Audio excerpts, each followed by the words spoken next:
21. marca 2017 sa na našej škole uskutočnilo okresné kolo stredoškolskej odbornej činnosti, ktoré sa skladalo zo 16 súťažných odborov. Elektrotechnickú školu prezentovali 16 študenti v rôznych kategóriách. Aký je význam stredoškolskej odbornej činnosti? Stredoškolská odborná činnosť je záujmová činnosť, ktorá je venovaná mladým ľuďom, stredoškolákom. Tým, že je záujmová činnosť, teda mladí ľudia, stredoškoláci prezentujú svoje záľuby. Okrem toho, že ich odprezentujú, musia aj odborne popísať to, čo tvoria vo svojom voľnom čase. Teda tým zvyšujú svoje vedomosti a zručnosti. V tomto školskom roku druhýkrát organizujeme okresné kolo spoločne pre okresy Liptovský Mikuláš a Ružomberok.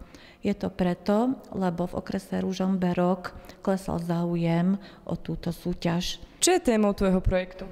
Témou môjho projektu je digitálna časomiera pre hasičský šport. Koľko času ti trvalo zhotovenie? Trvalo mi to asi mesiac. A aké plány máš do budúcna s týmto projektom? Do budúcna ho plánujem využívať pri hasičských súťažiach organizované našim zborom. Momentálne je Slovensko brané ako krajina, kde sa automobily vyrábajú. Ja chcem ukázať, že máme na to inovovať a prinášať nové riešenia. Ako dlho ti trvala príprava? Celková doba projektu je vyššie 1,5 roka. Máš nejaké ďalšie plány s týmto projektom? Samozrejme po skončení SOČ chcem uviesť projekt do bežnej prevádzky a čo sa týka rozšírenia technológií, chcem postupovať aj v tomto smere.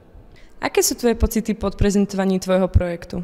No, moje pocity sú veľmi dobré, atmosféra bola príjemná, trošku tam zahral svoju rolu aj stres, ale myslím si, že je to v pohode. Tak keďže som bol na Sočke prvýkrát, mal som veľkú trému, ale na moje očakávanie to dopadlo veľmi dobre.